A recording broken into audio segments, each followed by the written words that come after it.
Jake Martinez opened his eyes to complete darkness. His head throbbed with pain and something heavy pressed against his chest. He tried to move but couldn't. Panic flooded through him as memories came rushing back. The salvage job, the alien crew, the collapse. He had been working in the lower sections of the old space station when the ceiling gave way. Metal beams and debris had buried him. His crew was supposed to dig him out. They were supposed to save him. Jake managed to free one arm and fumbled for his emergency light. The small device flickered on, casting weak shadows across the wreckage. He could see twisted metal all around him. It took him nearly an hour to dig himself out, his muscles screaming with every movement. When he finally stood free, covered in dust and blood from a dozen small cuts, Jake activated his communicator. Nothing. He tried again. Still nothing. He switched frequencies, tried emergency channels, broadcast distress signals. The silence was absolute. They had left him. Jake's breathing quickened. He forced himself to calm down. Panic would kill him faster than anything else. He needed to think. He needed to assess his situation. The station groaned around him, a sound like metal crying. Jake checked his suit. The life support showed 6 hours of oxygen remaining. His emergency pack held 3 days of water and food bars. Not much, but something. He started walking through the dark corridors. His light beam cut through the blackness, revealing walls covered in strange symbols and rust. This station was old. Really old. The salvage company said it had been abandoned for centuries. Different alien species had built different sections over thousands of years, each adding their own technology. Jake had been fascinated by it. The other crew members, all aliens from various species, saw only junk to strip and sell. But Jake saw engineering. He saw history. He saw how different civilizations solved the same problems in completely different ways. Now he saw his tomb. No, he wouldn't think like that. He was an engineer. Engineers solved problems. This was just another problem to solve. Jake found a door that still had power. The controls were in an alien language he didn't recognize, but controls were controls. He studied the symbols, looking for patterns. After several tries, the door hissed open. The room beyond had lights. Dim, flickering lights, but lights meant power. Power meant hope. Jake stepped inside and sealed the door behind him. The room was small, maybe 20 feet across. Old equipment lined the walls, most of it broken or removed. But in the corner, he found something useful. An atmospheric processor still humming weakly. He checked his suit readings. The air in this room was breathable. Not great, but breathable. Jake carefully removed his helmet and took a shallow breath. Stale and cold, but it worked. He could survive here while he figured out his next move. Jake spent the next few hours exploring the connected rooms. He found 3 more chambers with partial life support. Whoever built this section had made it redundant, with backup systems for the backup systems. The aliens who stripped the station never bothered with this area. It was too deep, too damaged, too worthless. But Jake saw potential everywhere he looked. In one room, he found water condensers. They barely worked, but they worked. In another, he discovered storage lockers filled with obsolete tools. The aliens considered them trash. Jake considered them resources.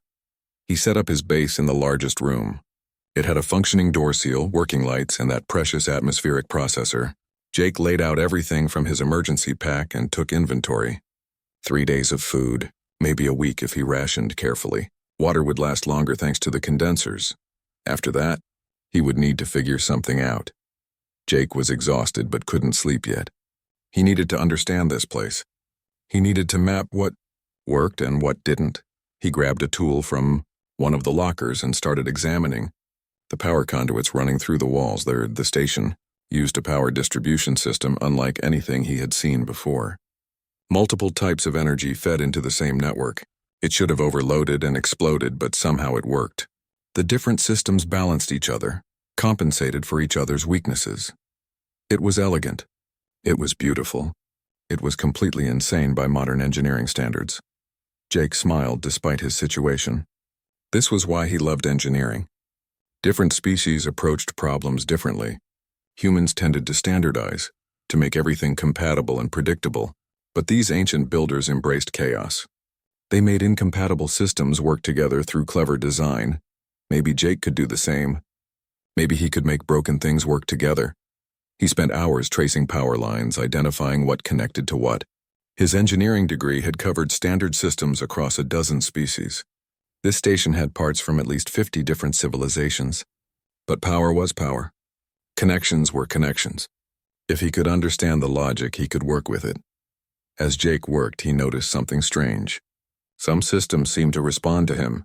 Doors opened more easily after he touched them once. Lights brightened in rooms he entered frequently.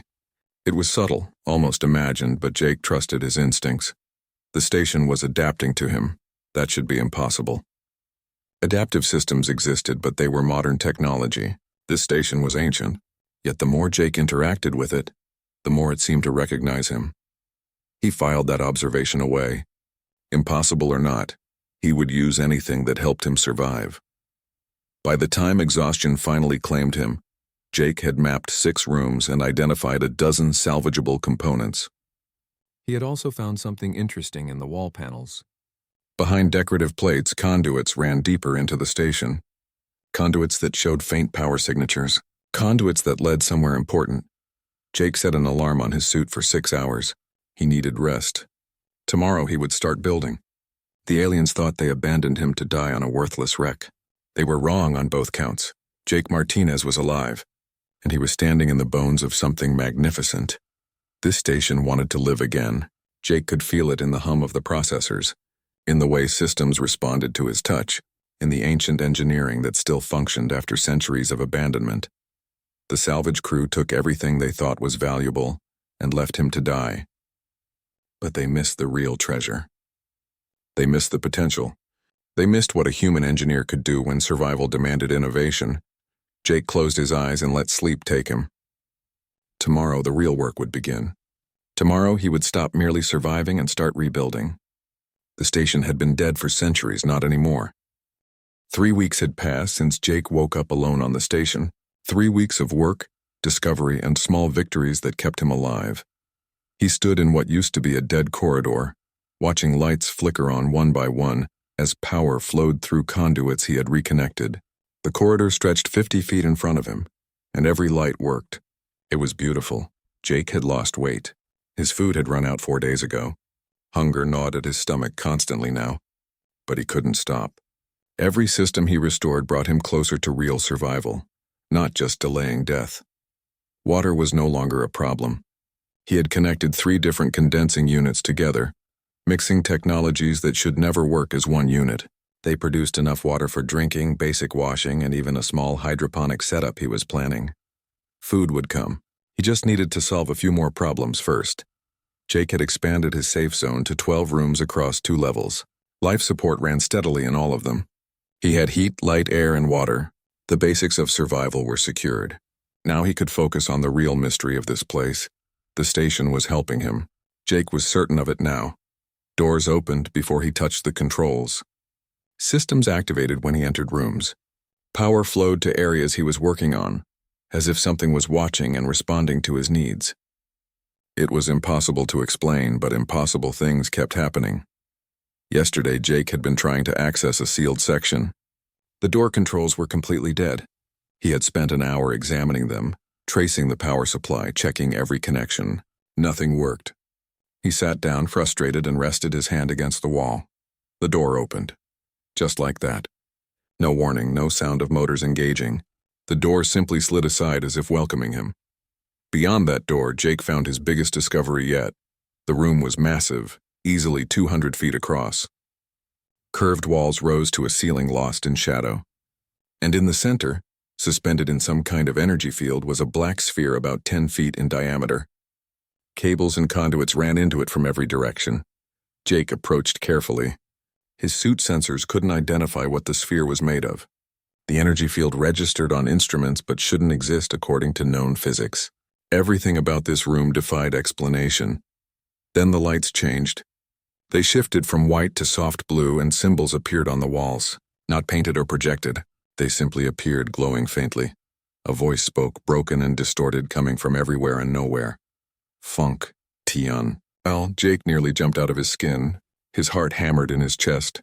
He looked around wildly but saw no one. "Hello?" he said, his voice small in the huge room. "Funk. Tynel," the voice repeated, clearer this time.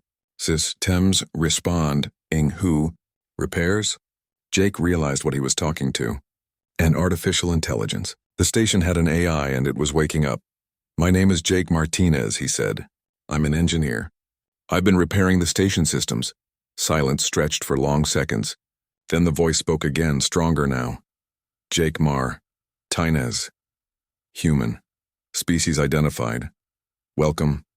Repair. Person. Can you understand me? Jake asked. Partial function only. Damage extensive. Memory corrupted. This unit requires repair. Jake smiled despite his hunger and exhaustion. He wasn't alone anymore. Over the next week, Jake worked to restore the AI. He learned its name was Chip, a designation from the ancient language of its creators. Chip's memory was badly damaged. It remembered that the station was called Meridian Gate. It remembered this place was once important, a meeting place for many species. But huge gaps existed in its knowledge. Chip also couldn't remember what had happened to end all that. As Jake repaired more of Chip's systems, the AI became more helpful. It could control station functions that Jake couldn't reach manually. Together, they restored power to entire sections. They brought offline processors back to life. They mapped the vast structure of Meridian Gate, discovering it was far larger than Jake had imagined. The station was enormous. It had docking bays for hundreds of ships, living quarters for thousands, manufacturing centers, gardens, meeting halls, and systems Jake didn't recognize. All of it dead or dying, but all of it repairable. Jake, Chip said one day, its voice now clear and steady. I have located a functioning fabrication unit in Section 7. It requires power, but the structure is intact. Jake's heart leaped. A fabricator could produce tools, parts, even food if he could program it correctly. This changed everything. It took 3 days to route power to Section 7. Jake worked until his hands bled, connecting cables, rerouting energy, bypassing damaged systems. Chip helped where it could, opening doors and activating systems remotely. When power finally reached the fabricator, Jake held his breath. The machine was old. Ancient, really. It looked nothing like modern fabricators. But when Jake activated it, lights came on and the device hummed with power. Jake spent hours studying the interface with Chip's help. The AI remembered some of how the machine worked. Between them, they figured out the basics. The fabricator could create objects from raw materials by rearranging matter at the molecular level. It needed templates, patterns for what to build. Chip had some templates in its damaged memory. Basic tools, structural components, and most importantly, nutrient bars. Jake's hands shook as he programmed the fabricator to produce food. The machine worked for 5 minutes, pulling trace elements from the station's recycling systems, rearranging them according to the template. When it finished, 6 brown bars sat in the output tray. They looked horrible. They smelled worse. Jake didn't care. He grabbed one and took a bite. It tasted like metal and chemicals and the most beautiful thing he had ever eaten. Jake wolfed down 2 bars, forcing himself to save the rest. His stomach cramped immediately, unused to food after days of starvation, but he didn't care. He would live. He could make food. He could make tools. He could make whatever he needed. Jake sat on the floor of the fabrication room, eating slowly now, tears running down his face. He had done it. He had actually done it. He had gone from dying alone to thriving in 3 weeks. Thank you, Chip, he said. You repaired me, Jake Martinez. I assist where possible. This is correct function. It's more than that. You saved my life. You saved mine first. We are partners now. Together we will restore Meridian Gate. Jake nodded, wiping his eyes. Partners. He liked that. He looked around the fabrication room, already planning his next projects. He needed better tools. He needed to expand the working sections. He needed to find the main power core that Chip kept mentioning, the one that could bring the entire station back to full power. Most of all, Jake needed to prove something. The aliens who abandoned him thought he was worthless. They thought this station was worthless. They were wrong about both. Jake Martinez was going to rebuild Meridian Gate from its bones, and when he was done, the galaxy would remember what humans could do. Jake stared at the wall that wasn't a wall. 2 months had passed since his abandonment. 2 months of constant work, discovery, and transformation.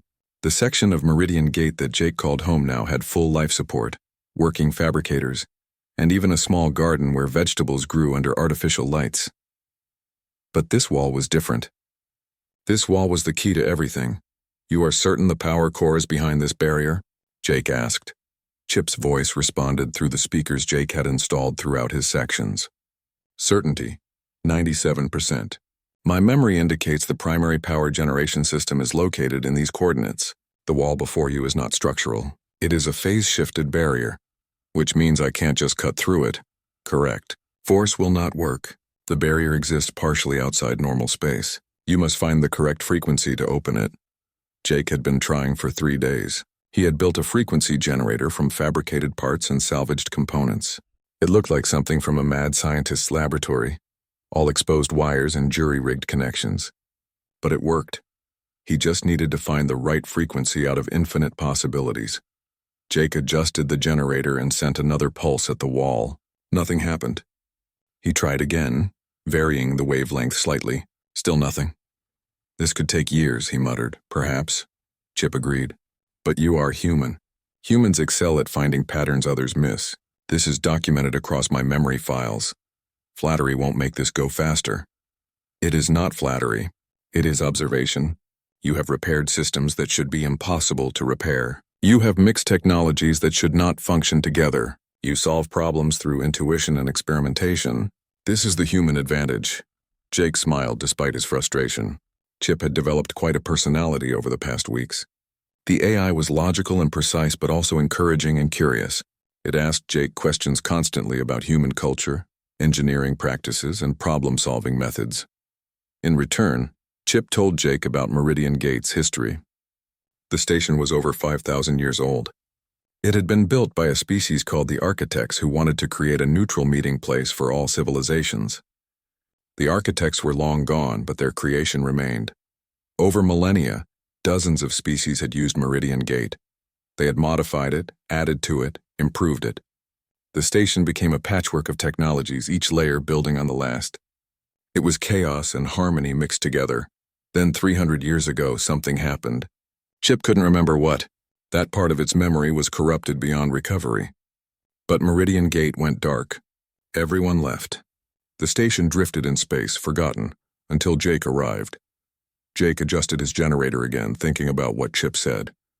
Patterns. Humans found patterns. He looked at the wall, really looked at it. The surface had faint markings, barely visible. They looked random, but nothing the architects built was random. He traced the markings with his eyes, following their flow. They curved and intersected in complex ways. Jake pulled up his scanner and analyzed them. The markings formed a mathematical sequence. A very specific sequence that Jake recognized from his advanced engineering studies. It was a harmonic series, the kind used in quantum field manipulation. Jake adjusted his frequency generator to match the sequence. He sent the pulse. The wall shimmered. Just for a second, but it definitely shimmered. "I saw that," Jake shouted. "Did you see that, Chip?" "Confirmed." The barrier responded. "You have found a partial key. Continue." Jake refined the frequency, matching it more precisely to the harmonic series. He sent another pulse. The wall shimmered again, more strongly this time. He could almost see through it, catching glimpses of a huge chamber beyond. 3 more adjustments. 3 more pulses. On the 4th try, the wall disappeared. Jake stood at the entrance to a chamber that took his breath away. The room was enormous, stretching hundreds of feet in every direction. In the center, suspended in a web of energy conduits, was a sphere of pure white light. It pulsed gently like a heartbeat, and Jake could feel the power radiating from it even from across the room. The 0-point energy core. The heart of Meridian Gate. Jake walked forward slowly, almost afraid to disturb the sleeping giant. The core was beautiful. It was also completely inactive except for that gentle pulse. All this power. Enough to run the entire station and more, just sitting here dormant. "Chip, how do I activate it?" "I do not know. That memory is corrupted. But there are control systems around the core perimeter. You must solve the activation sequence." Jake spent hours examining the controls. They were complex, covered in symbols from a dozen different languages. Some he recognized, most he didn't, but he could see the logic behind them. This wasn't just a power switch. It was a test. The architects wanted to make sure whoever activated the core understood what they were doing. One wrong move could overload the system or damage the core beyond repair. Jake documented everything. He traced power flows. He identified safety systems. He found the primary control interface, a panel with hundreds of touch points arranged in complex patterns. Then he started experimenting. He worked carefully, testing each control's function. Some adjusted power flow, others managed distribution networks. Some controlled safety systems that would shut everything down if something went wrong. It was a puzzle designed by geniuses for geniuses. But Jake had something the architects never planned for. He had Chip helping him, accessing fragments of memory that gave clues to the system's design. And he had human stubbornness. After 2 days of constant work, sleeping in the chamber when exhaustion overcame him, Jake thought he understood the sequence. It required activating controls in a specific order, balancing power flows and initializing safety systems at precise moments. "This is it," Jake said, standing before the control panel. "If I'm wrong, this could destroy the core." "If you are right," Chip responded, "Meridian Gate will live again. I calculate your success probability at 74%. Those are terrible odds. They are better than the odds of your survival when you were abandoned. Yet here you stand." Jake laughed. "Fair point." He took a deep breath and began the activation sequence. His hands moved across the panel, touching controls in the pattern he had determined. Power readings spiked. The core's pulse quickened. Energy flowed through conduits that hadn't carried power in centuries. Alarms began blaring. Jake's heart jumped, but he kept going. The alarms were supposed to sound. They were warnings that the system was building to full activation. He just had to complete the sequence before safety limits were exceeded. 10 more controls. 8, 5, 3. Jake touched the final control. For a moment, nothing happened. Then the white sphere exploded with light, not destructively but brilliantly. Light flooded the chamber. Power surged through every system. Jake could hear Meridian Gate waking up around him, the sound of a sleeping giant opening its eyes. Throughout the station, in sections Jake had restored and sections still dark, lights blazed to life. Atmospheric processors hummed to full power. Computer systems booted up. Gravity plating activated. Doors unsealed. Gardens that had been dead for centuries received power and water and nutrients. Meridian Gate was alive. "Jake Martinez."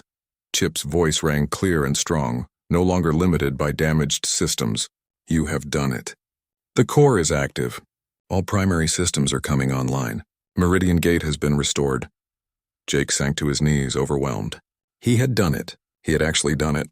The station that was supposed to be his tomb had become his greatest achievement. "What do we do now?" he asked. "Now," Chip said, "we fulfill Meridian Gate's purpose. We open the doors. We welcome the galaxy home." The ship appeared on Meridian Gate's sensors 6 months and 4 days after Jake had been abandoned. Jake was in the garden section when Chip alerted him. He had been harvesting tomatoes. Actual red tomatoes grown from seeds he had fabricated using genetic templates from the station's database. The taste of fresh food after months of nutrient bars was incredible. "Jake, we have a visitor," Chip announced. "A small trading vessel, Venn design, approaching at standard speed. They are responding to our beacon." Jake's heart raced. He had activated Meridian Gate's ancient beacon system 2 weeks ago. It broadcast a simple message in multiple languages: "Safe harbor available. Free docking. All species welcome." He had wondered if anyone would come, if anyone would trust a beacon from a dead station that suddenly came back to life. "Are they hostile?" Jake asked, heading for the command center. "Negative. They are broadcasting standard peaceful approach signals. However, their ship shows signs of drive system damage. They may be desperate." Jake reached the command center and pulled up the visual feed. The ship was small, maybe 80 feet long, with the curved hull typical of Venn construction. Scorch marks covered one side and the drive nacelle sparked intermittently. "Chip, open a communication channel." "Channel open." Jake took a breath. This was it. His first contact with another living being in half a year. "Attention, Venn vessel, this is Meridian Gate. You are welcome here. Docking Bay 3 is open and ready for your ship. We offer free docking and repairs if needed." Silence answered him for several seconds. Then a crackling voice responded in heavily accented standard language. "Meridian Gate? The old station? Who is this? What trick is this?" "No trick. My name is Jake Martinez. I'm the station operator. You're damaged and probably low on supplies. I can help with both." More silence. Jake imagined the crew discussing, trying to decide if this was legitimate or some kind of trap. Finally, the voice responded. "We accept your offer, but we approach with weapons armed." "Understood. Chip will guide you in." Jake watched on the monitors as the Ven ship limped into Docking Bay 3. The bay was huge, designed to handle 20 ships at once. The small trader looked lost in all that space. As the ship settled on the landing pad, Jake made his way down to meet them. He wore his engineering suit, freshly cleaned, and carried a tool bag. He wanted to look professional and non-threatening. The airlock opened and 3 Ven emerged. They were tall, thin beings with gray skin and 4 arms. Each arm held a weapon pointed at Jake. Jake raised his hand slowly. "Welcome to Meridian Gate. I'm Jake, as I said. I'm alone here except for the station AI. You're safe." The lead Ven, wearing what looked like a captain's insignia, studied Jake with large black eyes. "You are human. Humans do not run stations, especially not ancient stations that have been dead for centuries. It's a long story. The short version is I was abandoned here by a salvage crew. I survived by repairing the station. Now it works and I'm offering help to anyone who needs it. Starting with you." The Ven captain lowered his weapon slightly. "Our drive is failing. The nearest repair station is 3 weeks away. We will not make it. I saw the damage. I can fix it. Give me access to your drive systems in 2 days. You can repair Ven technology?" "This is impossible," Jake smiled. "I've been doing impossible things for 6 months now.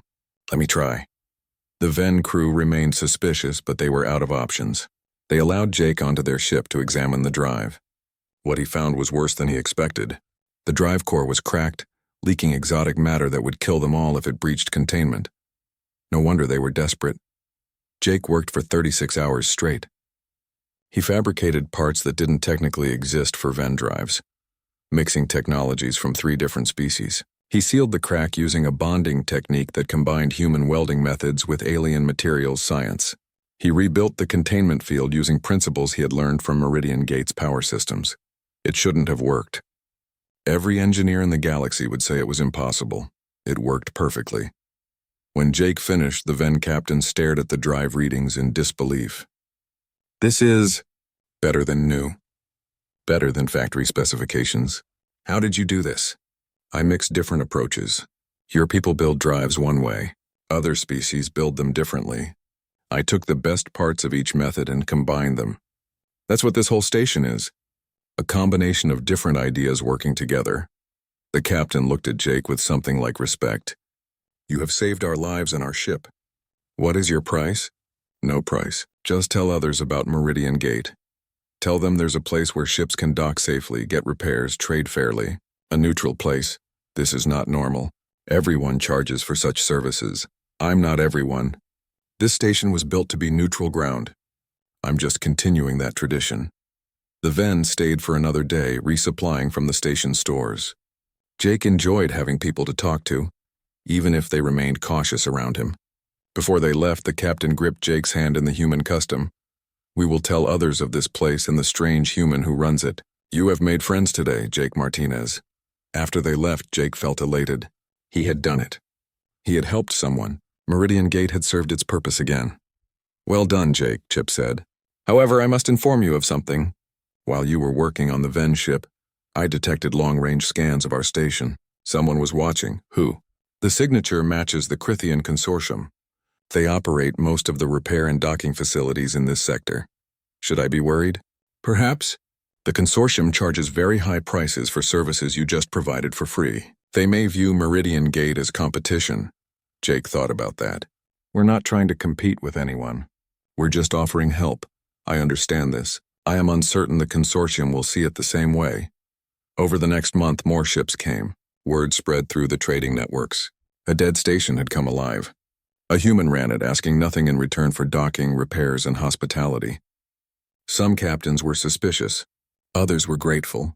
All of them left amazed. Jake repaired drives, patched hulls, mediated disputes between crews, and even delivered a baby for a refugee family that stopped for shelter.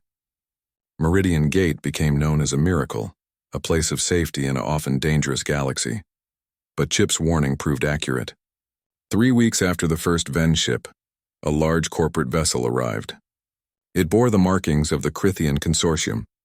Jake met their representative in one of the station's old conference rooms. The alien was a Crithian, resembling a bipedal lizard in expensive clothing. Its name was Kix, and it came with an offer. "Mr. Martinez," Kix said, its voice smooth and cold, "the consortium is prepared to purchase Meridian Gate from you. We will offer you 50 million credits and safe passage to any world you choose." Jake didn't hesitate. "The station isn't mine to sell. It belongs to everyone. Everything has a price. Name yours." "I just did." "Meridian Gate stays free and neutral." "That's not negotiable." Kix's eyes narrowed. "You are making a mistake. The consortium controls this sector. We do not appreciate competition. I'm not competing. I'm just helping people. Helping people for free ruins the market. It cannot be allowed." Kix stood. "I will relay your refusal to my superiors. I suspect they will be less pleasant than I am. Consider carefully, human. You are very far from home, very alone, and now you have made very powerful enemies." After Kix left, Jake stood at the window of the command center, watching the consortium ship depart. "That sounded like a threat," he said. "It was definitely a threat," Chip confirmed. "What will you do?" Jake thought about the question. 6 months ago, he had been abandoned to die. Now he had rebuilt an ancient station and given it purpose again.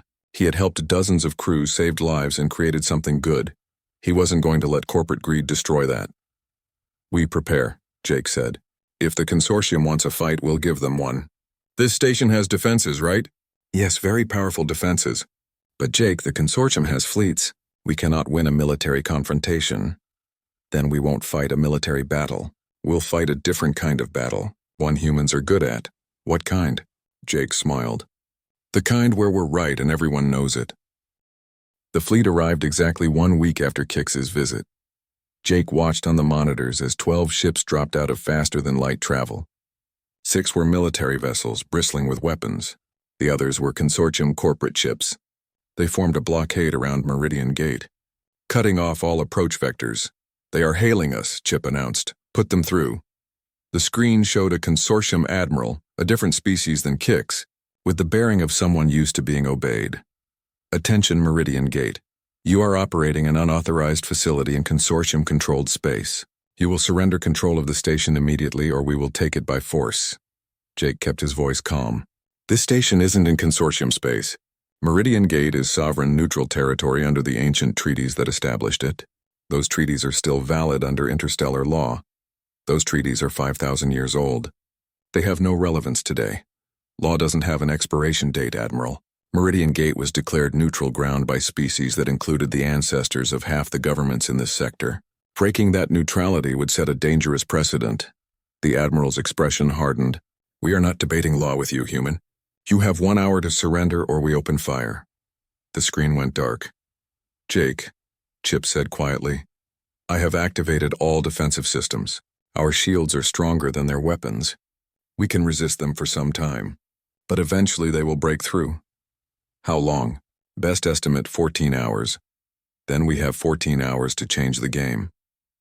Jake sat at the communication console and began working. "Chip, I need you to broadcast a message. Wide spectrum. Every frequency, maximum range. I want everyone in this sector to hear what I'm about to say. Broadcasting range will reach approximately 500 ships and stations. Proceed when ready." Jake took a deep breath. This was it. Everything he had built, everything he had survived came down to this moment. "This is Jake Martinez, human engineer and operator of Meridian Gate Station. 8 months ago, I was abandoned here to die by a salvage crew who thought this place was worthless. I survived by repairing the station piece by piece, system by system. I brought Meridian Gate back to life. Since then, I have welcomed every ship that came here. I have repaired drives, patched hulls, provided food and water and shelter. I have asked nothing in return except that people spread the word that there is a safe place in this galaxy. A neutral place, a place that belongs to everyone. Now the Crithian Consortium wants to take that away. They claim ownership of a station that is 5,000 years old, built by species that are gone, on grounds of nothing but corporate greed. They have surrounded Meridian Gate with warships and given me 1 hour to surrender. I won't surrender. Not because I own this station. I don't. It belongs to all of you, to every species that ever docked here, to the ancient dream that different civilizations could meet in peace. The consortium wants to turn that dream into profit. They want to charge you for what should be free. They want to control what should be open to all. I'm just one human. I can't fight a fleet, but I can stand for what's right. I can refuse to let greed win. If the consortium destroys Meridian Gate today, let the galaxy know why. Let everyone know that they chose profit over peace, control over freedom. Meridian Gate's doors are open. They will stay open until the consortium blasts them shut. That's my choice. The question is, what will you choose? Will you stand by and let this happen? Or will you remember that some things are worth protecting? Jake Martinez out. Jake closed the channel and leaned back in his chair. His hands were shaking. That was a compelling speech, Chip said. But I am uncertain how it changes our tactical situation. We'll find out. How long until they attack?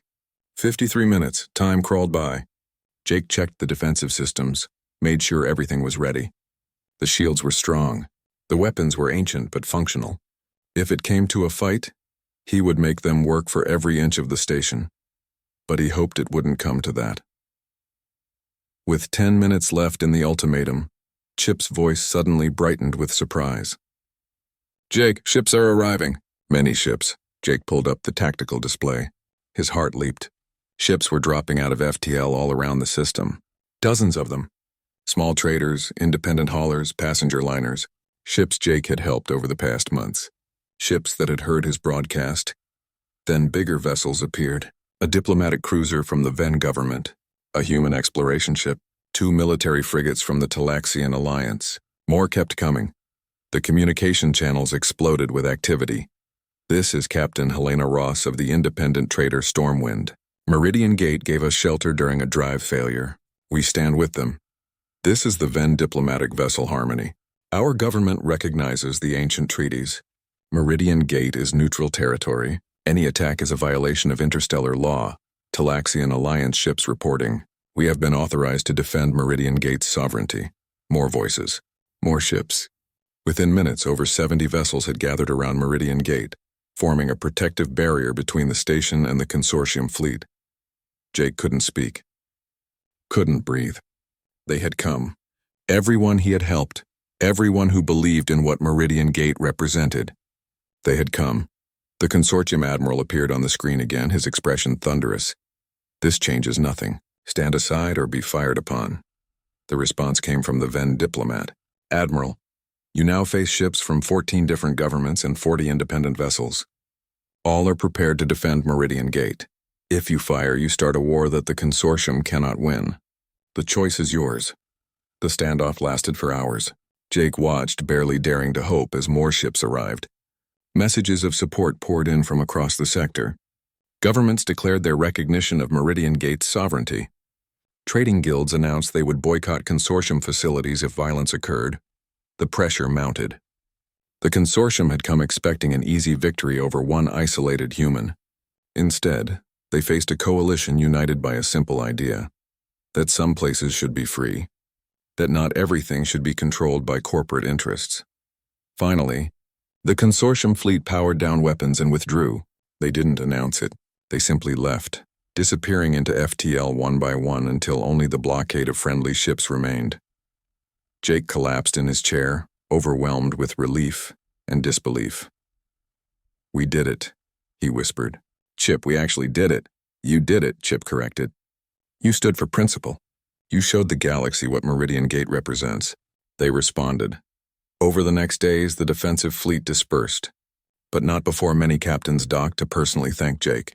Treaties were drafted, signed by multiple governments formally recognizing Meridian Gate as neutral territory. The ancient station was officially protected under modern law. Ships kept coming. Traders, refugees, diplomats, explorers. Jake welcomed them all. He recruited volunteers to help run the station. The crew grew to 20 people from a dozen species, all dedicated to keeping Meridian Gate open and free. 2 months after the standoff, Jake stood in the observation deck watching ships come and go through the docking bays. The station hummed with life. Gardens flourished. Meeting rooms hosted negotiations between species that had been enemies. Children played in the corridors while their parents traded goods and stories. It was everything the architects had dreamed of 5,000 years ago. It was alive. A familiar ship appeared on approach. Jake's chest tightened as he recognized it. The salvage vessel that had abandoned him. His old crew. They requested docking permission. Jake thought about it. He could deny them. He had every right. They had left him to die, but that wasn't what Meridian Gate was about. Chip, grant them permission. Docking Bay 12. Confirmed. Jake met them at the airlock. The crew looked nervous, ashamed. Their captain, the alien who had made the decision to leave Jake behind, stepped forward. We heard about what you did here. We came to apologize, and to understand how you survived. Jake looked at them for a long moment. He could be angry. He could be bitter. But he had learned something over these 8 months.